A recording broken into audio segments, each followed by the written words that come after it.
Assalamualaikum warahmatullahi wabarakatuh.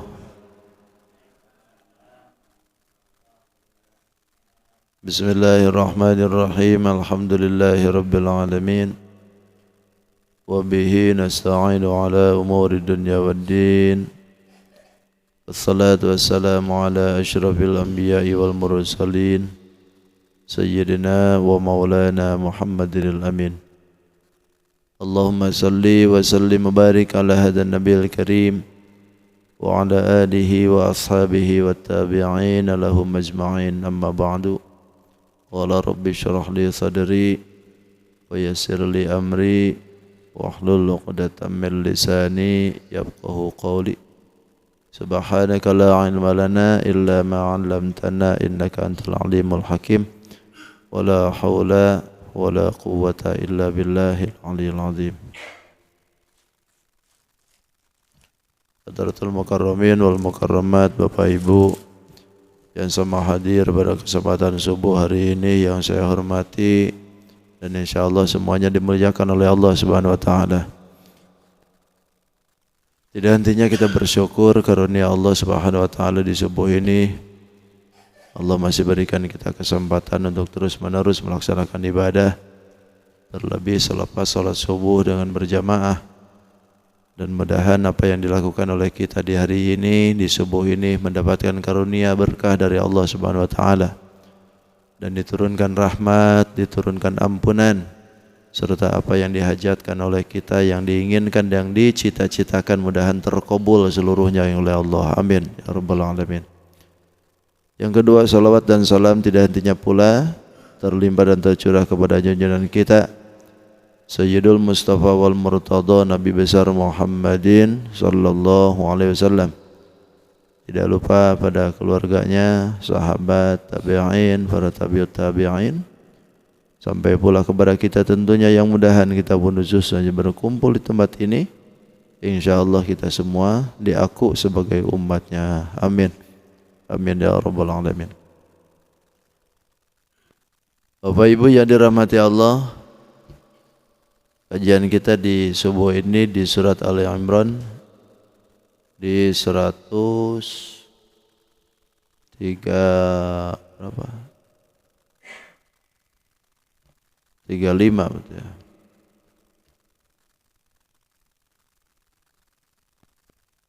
135.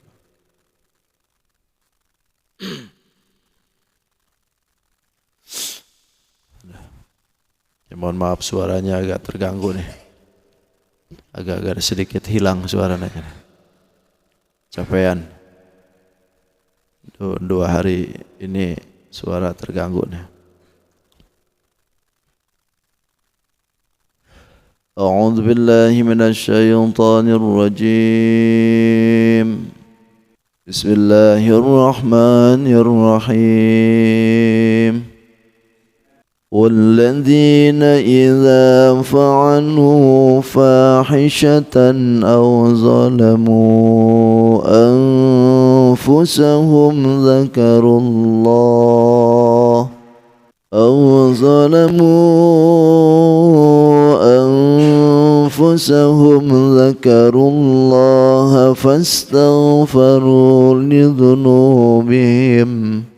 فَاسْتَغْفَرُوا لذنوبهم ومن يغفر الذنوب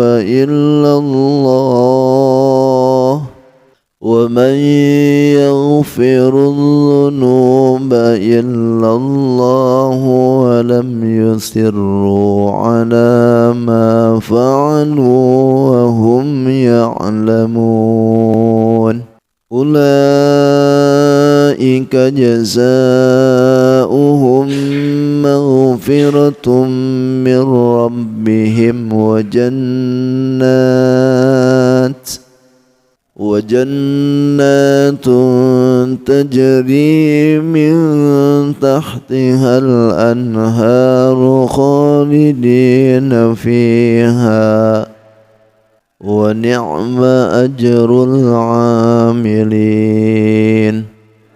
قد خلت من قبلكم سنن فسيروا في الأرض فانظروا كيف كان عاقبة المكذبين هذا بيان للناس وهدى وموعظة للمتقين صدق الله العظيم وصدق رسوله النبي الكريم ونحن على ذلك من الشاهدين والشاكرين والحمد لله رب العالمين. Alhamdulillah, hari ini tidak terasa kita masuki bulan Dzul Hijjah ya, tanggal 1 nih. Mudah-mudahan kita bisa ibadah di bulan Dzul Hijjah istiqomah, dan tentunya alhamdulillah saudara kita siap-siap mungkin melaksanakan hajian nih. Tapi bagi kita alhamdulillah di sini tentu kalau hajian nggak mungkin, tapi paling tidak ada ibadah-ibadah yang banyak yang disiapkan oleh Allah Subhanahu wa taala untuk kita laksanakan. Terutama nanti tanggal 8 sama tanggal 9 tuh puasa Tarwiyah dengan Arafah. Ya, tanggal 8 sama tanggal 9. Kalau mau di hari ini juga mulai itu. Kalau mau. Kalau enggak mau ya enggak apa-apa. Ada sunnah saja ya. Puasa. Terus nanti kalau ada duit kurban. Kurban ya. Kalau enggak ada duit kurban perasaan. Kurban. Betapa besarnya Allah berikan penghargaan bagi kita yang mau melaksanakan hukum syariat ini. Karena Nabi menyebutkan al-udhiyatu li sahibiha li kulli sya'ratin hasanatun. Kurban itu bagi pemiliknya, setiap satu helai rambutnya itu kurban ditilai menjadi kebaikan. Satu helai rambut dijadikan kebaikan. Satu helai itu. Bayangin kalau kambing. Berapa juta helai gitu. Sapi juga banyak kan. Satu helai rambutnya dijadikan oleh Allah kebaikan. Maka berburulah pahala ini kalau ada. Kalau enggak ada ya enggak apa-apa. Tapi bagi yang punya, laksanain. Karena kalau seandainya tidak mau melaksanakan kurban bagi yang sudah diberikan kemampuan, kata Nabi juga menyebutkan bahwa man kana lahu sa'atun wa lam yudahi fala yaqrubanna musallana. Siapa orang yang sudah diberikan keluasan rezeki oleh Allah di hari raya, Idul Kurban maksudnya, tapi tidak mau berkurban, wa lam yaqrubanna musallana, jangan kau dekat-dekat dengan tempat salatku. Jangan dekat-dekat dengan tempat salat Nabi gitu. Artinya Nabi enggak suka. Nabi enggak senang kalau orang yang sudah kaya tapi tidak ada sedikit pun niatan mau kurban. Maka berkurbanlah. Paling tidak ya 3 juta lah. 3 juta. Masalahnya ini Pak Ustaz banyak keluaran ini. Anak sekolah mau masuk lagi ya. Anak kuliahan mau masuk. Itu terserah, timbang-timbang saja ya. Mana kiranya yang mampu, mana yang tidak, tentu kita yang tahu lah insyaallah. Tapi Nabi itu memberikan wasana bagi mereka yang berkecukupan.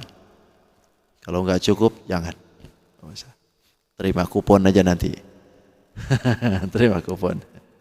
Insyaallah. Ada.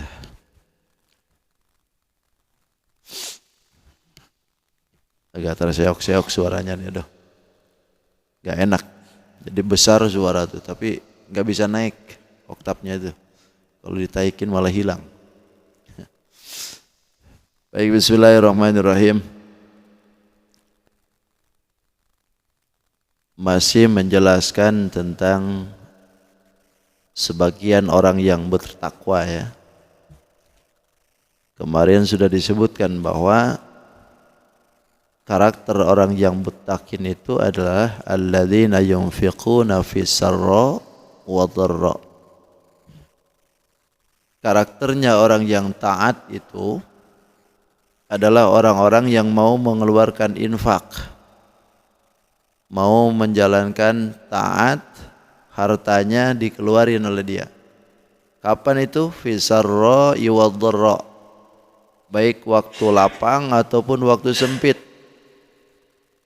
Banyak kebutuhan kah, enggak banyak kebutuhan kah, kalau orang yang muttaqin tuh tetap aja keluarin tuh. Nah ini nih diuji nih kita nih. Sudah banyak pengeluaran untuk anak sekolah, liburan juga. Sudah datang waktunya kurban lagi. Wah banyak tuh pengeluaran tuh, alasan itu tuh. Jadi alasan kan semua tuh. Nah sifatan orang yang mukmin itu nggak lihat itu pokoknya. Ketika datang dia punya, ke lapangan ada, maka dia keluarkan. Walaupun ke lapangan itu ada sempit sekalipun, wah udah keluarin aja dah. Itu karakternya orang mukmin tuh. Yang kedua adalah wal kadhiminal ghaidha.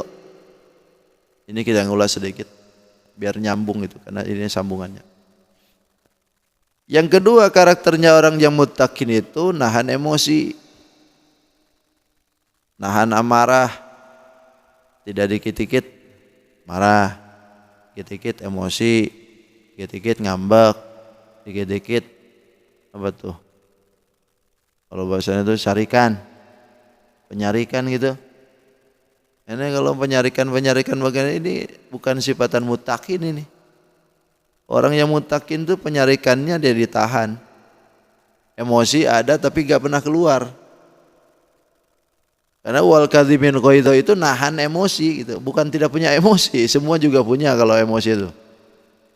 Sifat marah itu ada semuaan. Karena kita dicipta dari unsur api, ada semuaan. Tapi yang dimaksudkan itu adalah emosi itu bisa ditahan gitu, bisa diredam. Sehingga tidak terhempas keluar. Padahal dia mampu. Mampu dia untuk melepaskan itu, misalkan emosi itu, tapi ditahan aja. Itu tuh. Makanya orang yang paling gagah itu bukan orang yang bisa nempeleng orang sekali mampus gitu. Orang yang gagah itu adalah orang yang bisa menahan emosi, yang bisa menahan dirinya gitu. Makanya kita dengan istri itu kan, suami yang paling cinta dengan istri itu ketika dia sudah mengalah dengan segala-galanya gitu. Itu tandanya suami sudah cinta dengan istri itu. Sekalipun dia emosi marah, kalau istrinya itu udah diam aja gitu. Itu tandanya suami itu. Jadi semakin dia cinta dengan istrinya, semakin dia mengalah. Ya kan? Ya enggak? Ini kelihatannya iya semua nih. Bukan tidak kuasa, bukan tidak mampu, bukan tidak berani sebetulnya. Berani sebetulnya, cuman istri ini lebih berani.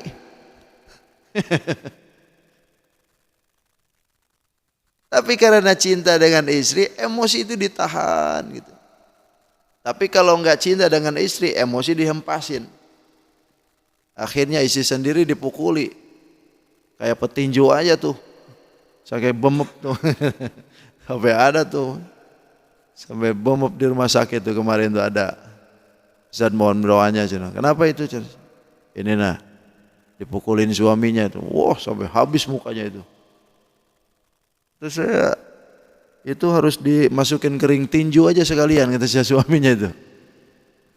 Jangan istrinya yang dipukuli.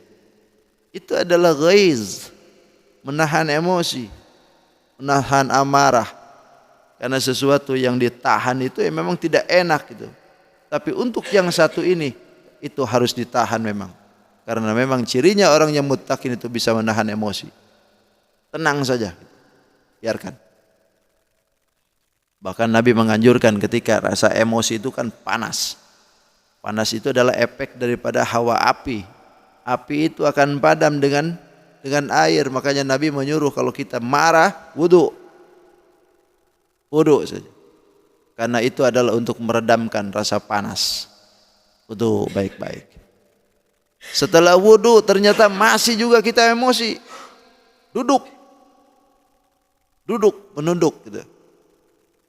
Kalau kita emosi duduk, insya Allah emosi nggak bakalan keluar. Jangan berdiri. Tapi kalau orang sudah emosi berdiri, udah kelahian tuh. Duduk saja. Masalahnya Ustaz duduk sudah, masih juga emosi saya. Kalau begitu berarti ada masalah dalam wudunya nih.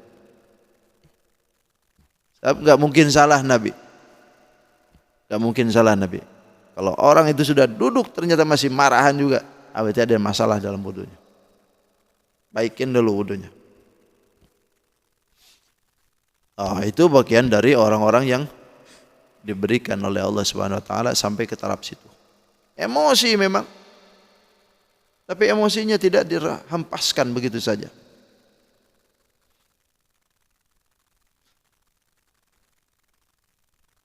Imam Hasan itu pernah juga kan ada yang nyaci maki dirinya.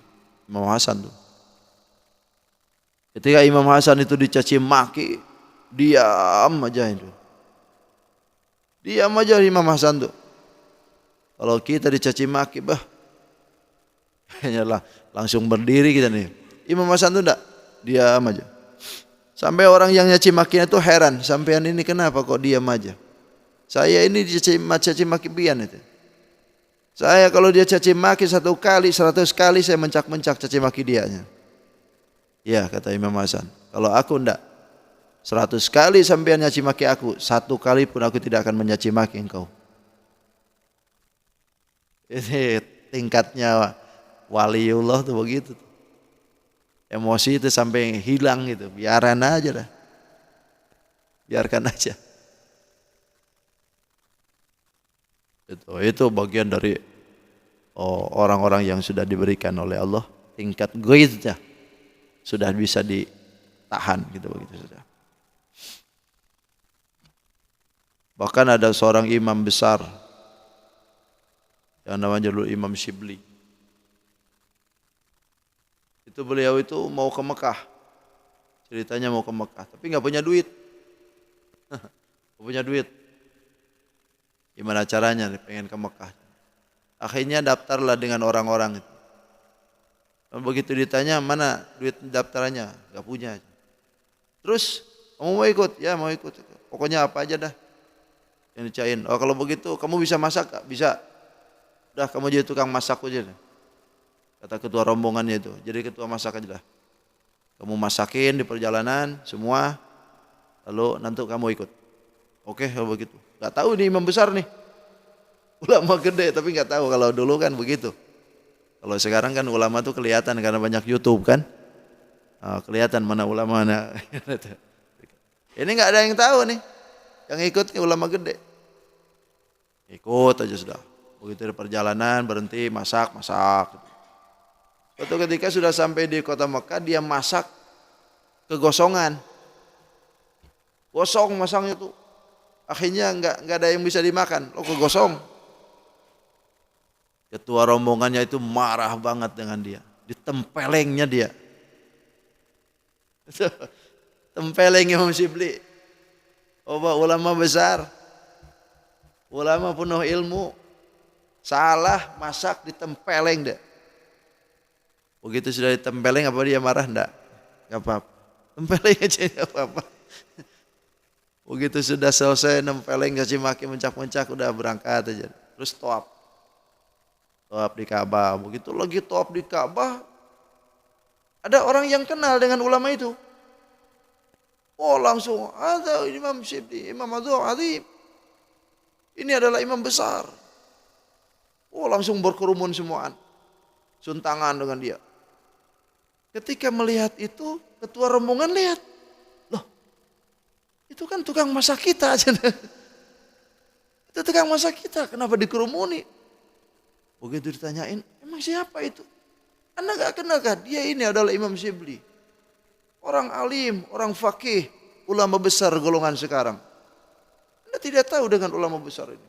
Betapa terkejutnya dia. Mana sudah ditempeleng lagi.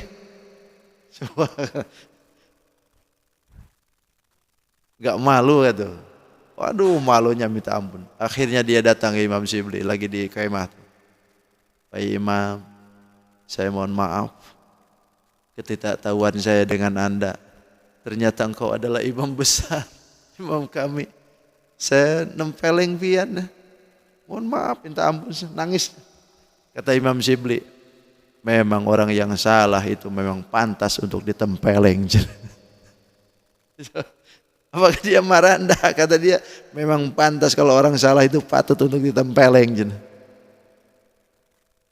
Sedikit pun tidak marah coba.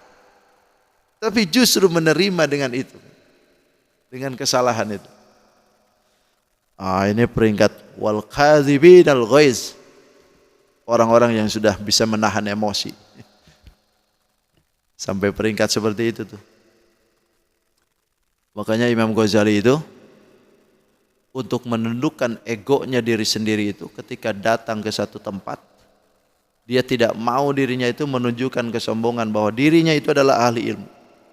Dia rendahkan serendah-rendahnya dirinya, masuk ke WC, dia kloset WC, dia kosrek sendiri. Sampai pakaiannya pun gak ada yang dicopot, pokoknya begitu. Imam besar ngerosek WC. Coba. Imam agung pakai imamah, kosrek WC. Saking gak mau dilulunya itu. Itu bagian dari orang-orang yang sudah tidak mau ada rasa gitu dalam dirinya. Kalau kita kan tidak mungkin tuh pakai jubah, pakai imamah masuk WC. Jarang banget ya begitu. Paling nyuruh-nyuruh aja tuh. Belum apa-apa, kalau di kita tuh kadang-kadang pengen disebut mama, abuya. Belum apa-apa tuh. Pengennya pun disebut abuya. Padahal baru kemarin sore keluarnya. Terlalu action gitu kan. Apa-apa tuh. Padahal imam-imam yang luar biasa tuh nggak mau dia. Malah pergi jauh itu dari masa itu. Lalu yang ketiga wal afina 'anin nas. Sifatan orang yang muttaqi itu afin. Memaafkan kesalahan orang. Sebagaimana yang tadi itu. Kalau seandainya dia itu salah, mengakui kesalahan itu gitu. Sehingga sekalipun ditempeleng, biarkan aja dah. Karena saya salah gitu. Memaafkan itu. Ini tingkat wali begitu nah. Tingkat waliullah. Sehingga ketika Imam Ahmad itu dihina, difitnah oleh santrinya. Ketika sudah datang minta maaf, minta ampun. Itu kata Imam Ahmad, aku ampuni dosamu. Aku ampuni perfitnahanmu itu. Tapi bisa enggak kamu pulang lagi ke rumah, besok datang lagi kemari. Cuman dengan catatan bawa kemoceng. Datang kemari bawa kemoceng. Oke kalau begitu, nanti di jalan kemocengnya kamu cabutin. Oh siap kalau begitu. Pulang ke rumah, besoknya bawa kemoceng. Di perjalanan dicabutin satu-satu tuh kemocengnya. Datang ke Imam Ahmad, kata Imam Ahmad, mana kemocengnya? Ini. Tinggal beberapa helai lagi sudah tersisa. Dicabutin kan? Habiskah? Habis. Kalau begitu kau pulang lagi ke sana. Ambilin satu persatu yang pernah kau cabut itu. Ambilin. Bulu kemoceng yang sudah dihambur disuruh diambilin. Karena dia minta maaf udah pulanglah. Diambilin satu-satu tuh. Begitu sudah selesai semua anak sampai ke rumah bawa balik lagi. Datang ke Imam Ahmad, mana bulunya? Ini. Cuman terselamatkan 5 helai aja. Kata Imam Ahmad, selebihnya kemana? Gak tahu. Terbang mungkin keterbak angin sudah. Begitu sudah 5 helai itu tersisa, Imam Ahmad baru nangis di situ. Apa yang ditangisi? Kata Imam Ahmad, aku bukan menangisi karena kau minta maaf, tapi aku menangisi itu bulu kemoceng lari kemana? Bulu kemoceng itu lari kemana itu? Andaikan kau saja tidak bisa menyelamatkan itu bulu kemoceng, padahal kau sendiri yang menghamburkan, itu bagaimana fitnah yang kau ajukan kepadaku? Lari kemana tuh fitnah itu?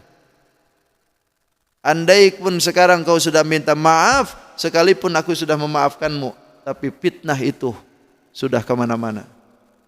Itu yang aku tangis itu. Jadi kesalahan itu yang ditangis itu. Orangnya sudah minta maaf, cuman fitnahnya sudah keluar, gak bisa ditarik. Itulah yang menjadi nangisnya Imam Ahmad. Begitu juga dengan kita. Kalau kita senang fitnah-fitnah orang, walaupun kita sudah minta maaf dengan orang itu, memang sudah terjalin hubungan lagi dengan baik, tapi fitnah yang dikeluarkan oleh kita itu sudah merambuk kemana-mana. Ketebak angin, mungkin fitnahnya di sini, tapi nyampainya ke Pulau Jawa. Kan bisa begitu. Itu yang dikhawatirkan tuh. Maka wal'afina 'anil nas, maafkan lagi. Wallahu yuhibbul muhsinin, dan Allah senang dengan orang yang berbuat kebaikan. Lalu walladzina idza fa'alu fahishatan aw zalamu anfusahum. Dan adapun orang-orang yang idza fa'alu, bila mana berbuat mereka itu fahishatan, sesuatu yang keji, au zalamu anfusahum, atau menzalimi dirinya sendiri, zakarullah, lalu ingat dengan Allah Subhanahu wa taala, fastaghfaru, lalu dia beristighfar li dzunubihim, karena dosanya mereka. Wa may yaghfirud dzunuba, siapa orang yang bisa mengampuni, ay la yaghfiru, tidak ada yang bisa mengampuni adz-dzunuba li dzunub illallahu, kecuali Allah. Walam yusirru, dan tidak meneruskannya mereka itu, ala ma fa'alu, atas apa yang mereka kerjakan, wahum, dan mereka ya'lamuna, mengetahui. Ini ayat turun berkenaan dengan adanya seseorang di zaman Nabi nih. Di zaman Nabi ada tukang kurma. Tukang kurma ini masih muda. Lalu setelah itu datanglah ada seorang perempuan cantik, mau beli kurma. Ini kisah-kisahnya seperti itu. Mau beli kurma nih. Begitu sudah dia lewat beli kurma ke situ, dia tertarik banget dengan perempuan itu. Ini tukang kurma nih. Lalu akhirnya kata tukang kurma, kalau bahasa kita tuh, Neng, yang bagus tuh kurma yang di dalam nih. Coba masuk aja ke dalam. Yang di dalam toko nih. Kalau di luar itu biasa, yang di dalam ini paling bagus. Karena dia itu pengen kurma yang paling bagus, akhirnya mau tidak mau masuklah ke dalam. Maksudnya itu liatin kurma. Begitu sudah ke dalam, digoda. Dan perempuan ini juga tergoda juga akhirnya. Lalu terjadilah perbuatan, kalau bahasa kita itu apa ya? Ya macam mesum lah. Tidak sampai ke taraf zina gitu. Zina yang satu lah. Begitu sudah lagi asik seperti itu, lalu dia ingat dengan perbuatan itu, bahwa itu akan disiksa oleh Allah. Lalu dia lepaskan itu, istighfar dia. Lalu datang ke Nabi, nangis-nangis di hadapan Nabi, minta maaf, minta ampun. Ini bagaimana ini? Lalu turun ayat ini. Kata Allah, walladzina idza fa'alu fahishah. Adapun orang-orang yang melakukan perbuatan fahisyah, perbuatan keji, zina maksudnya. Dosa yang dimaksudkan fahisyah itu adalah yang dimaksudkan itu keji, zina. Makanya kalimat fahisyah itu jarang dipakai sebetulnya. Kecuali untuk perbuatan yang dianggap menjijikan. Jadi zina itu menjijikan. Dipakai oleh Allah Subhanahu wa taala kalimat itu karena memang menjijikan. Nah, kata Allah, adapun orang yang melakukan perbuatan keji, zina maksudnya, au zalamu anfusahum, atau mendolimi dirinya sendiri. Apa yang dimaksudkan mendolimi itu? Bimadunahu, selain daripada zina. Yang tadi itu tukang korma tadi tidak sampai ke taraf itu gitu. Keburu ingat dia. Nah ini yang disebut dolim dengan dirinya tuh. Karena dia bercumbu yang bukan bininya. Lalu zakarullah, dia ingat dengan Allah, dia ingat dengan ancaman Allah. Lalu kemudian fastaghfaru lidzunubihim, dia beristighfar dengan dosanya itu. Beristighfar banyak-banyak karena dia tahu bahwa ancamannya ini sangat keras gitu. Sehingga wa may yaghfirudz dzunuba ay la yaghfirudz dzunuba. Tidak ada yang bisa mengampuni dosa illallahu, kecuali Allah. Walam yusirru, lalu kemudian tidak meneruskannya. Apa-apa yang dilakukan itu ala ma fa'alu, terhadap apa yang mereka lakukan. Artinya itu mencabut. Yang dilakukan dalam perkara kejinya itu berhenti. Nah ketika orang macam seperti ini, jawabannya adalah ulaika jazaohum maghfirah. Di depan jawabannya. Wahum ya'lamun, dan mereka sendiri juga mengetahui perbuatan itu adalah perbuatan maksiat. Makanya ini jadi syarat tobat nih. Ya kan? Ketika orang yang tobat itu pertama adalah zakarullah. Ingat dengan Allah Subhanahu wa taala, alias tobat. Allah, salat tobat. Istighfar. Ketika orang itu mau tobat, banyak-banyaklah istighfar. Yang kedua, walam yusirru. Jangan meneruskan lagi perbuatan itu. Karena syaratnya orang yang tobat itu berhenti dari semua perbuatan itu, jangan lagi meneruskan. Berarti kalau ada orang yang konon nyebutnya tobat tapi ternyata lagi ke situ lagi, itu belum tobat tuh. Masih tobat sambal. Itu udah tahu itu pedas, col lagi. Keenakan habisnya itu. Tidak bisa. Kalau orang tobat itu berhenti total. Banyakin istighfar, kemudian cabut seluruh perkaranya itu. Lalu yang ketiganya, orang yang tobat itu laksanakan semua hukum syariat yang pernah ditinggalkan. Kalau memang dia itu meninggalkan semuanya, laksanain. Bahkan ada yang keempat, ketika ada yang berhubungan dengan hakul adami, balikin. Itu balikin. Pernah nyuri uang tetangga misal, dia taubat sekarang. Berapa nyuri sampean? Balikin tuh. Takut Pak Ustaz kalau balikin, nanti ketahuan saya. Nah, ini kalau misalkan ketahuan sama orang saja nggak mau, apalagi nanti di akhirat. Harus mau lah. Harus mau jujur gitu. Karena itu bagian dari hakul adami. Kalau hak Allahnya cukup dengan istighfar, tobat ke Allah, berhenti dari maksiat itu, beres sudah. Tapi kalau dengan hakul adami kan nggak bisa begitu. Tetap saja harus dibalikin. Punya utang dengan orang, lari dia. Lalu tobat di sananya itu, nggak bakalan begitu lagi. Sepanjang dia belum bayar hutang, tetap saja dia punya hutang. Walaupun tobat tuh. Banyak orang yang lari dari hutang tuh kan. Sampai hilang orangnya, nggak tahu kemana berimbanya tuh. Apakah cukup dengan lari seperti itu lalu dia tobat di sana gitu? Enggak. Tobat ke Allah selesai, tapi dengan makhluk nih belum. Wajib dia bayari, cari lagi tuh orangnya. Bayar tuh. Bayangkan itu yang nyurinya triliunan. Gimana malikinnya itu? Duit kita semuaan tuh, duit pajak kita diambil deh, curi sama dia. Nah, itu ngembalikannya gimana tuh? Kebanyakan tuh. Wahum ya'lamun, dan dia tahu bahwa dirinya itu maksiat ke Allah. Sehingga sadar diri lah ibaratnya. Orang yang mau tobat itu harus sadar bahwa dirinya itu salah gitu. Makanya coba tengok dalam Idul Adha.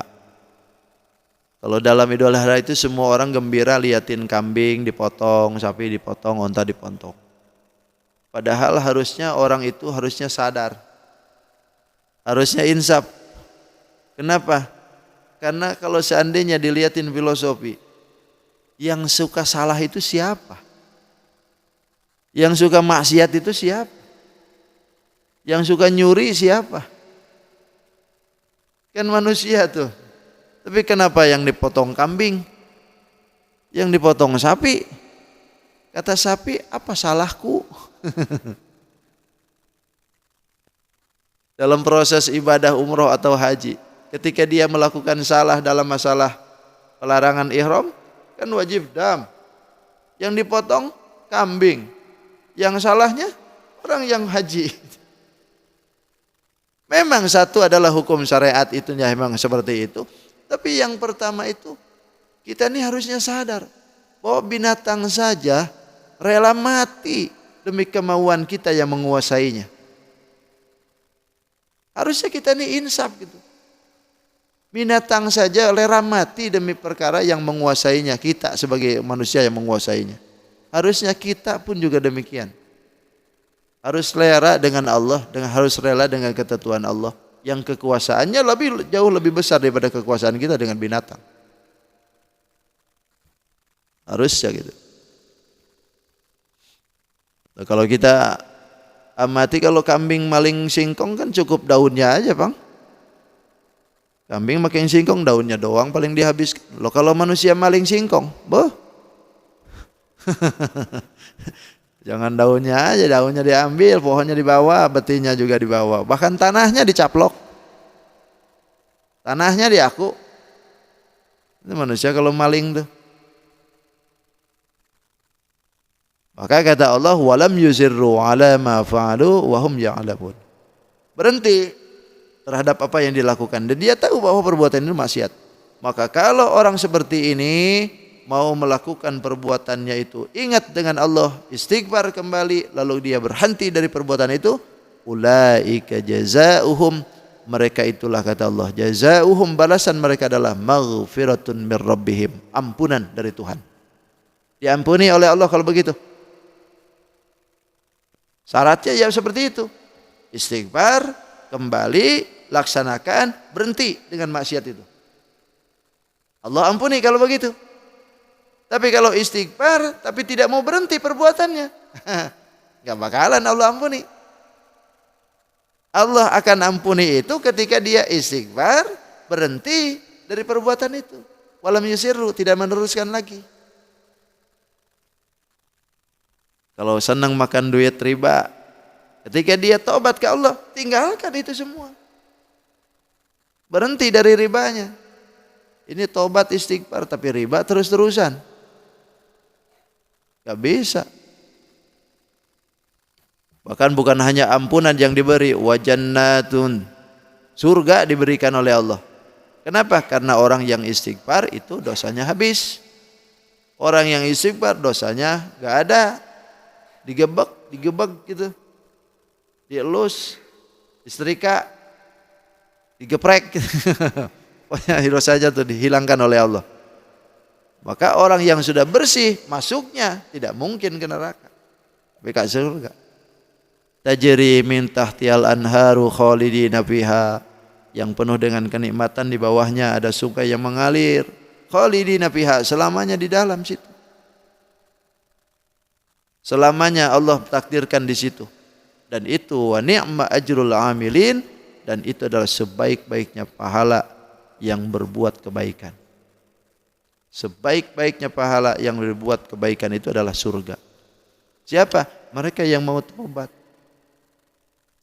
Makanya kalau orang itu diterima tobatnya, enggak dilirik oleh Allah ibadahnya kayak apa?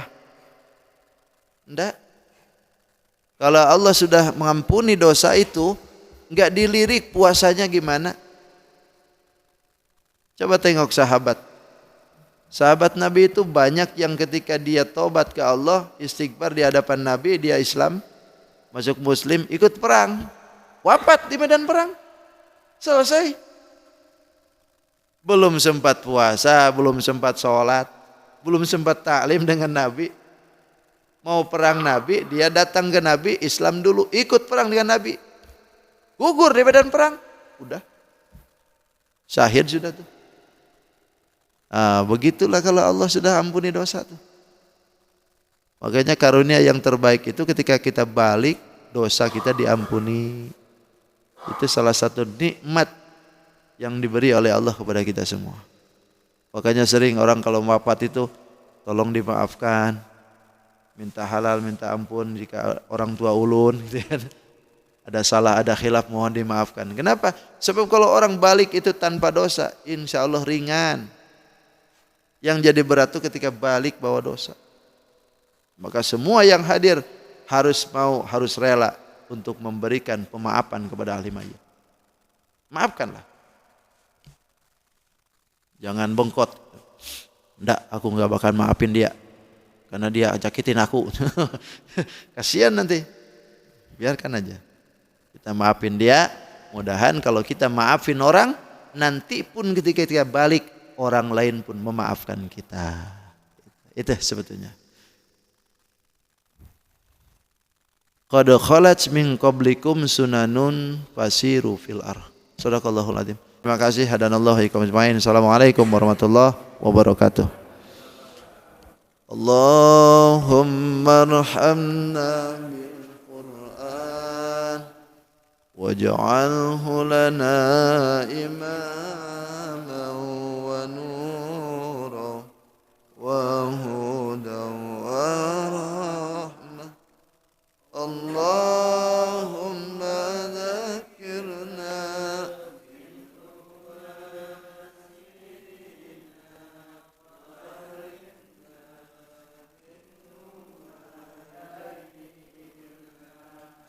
warzuqna tilawatahu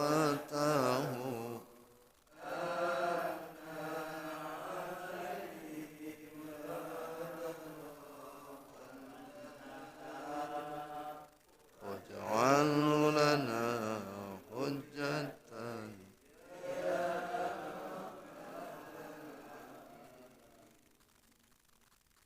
Taqabbalallahu minkum.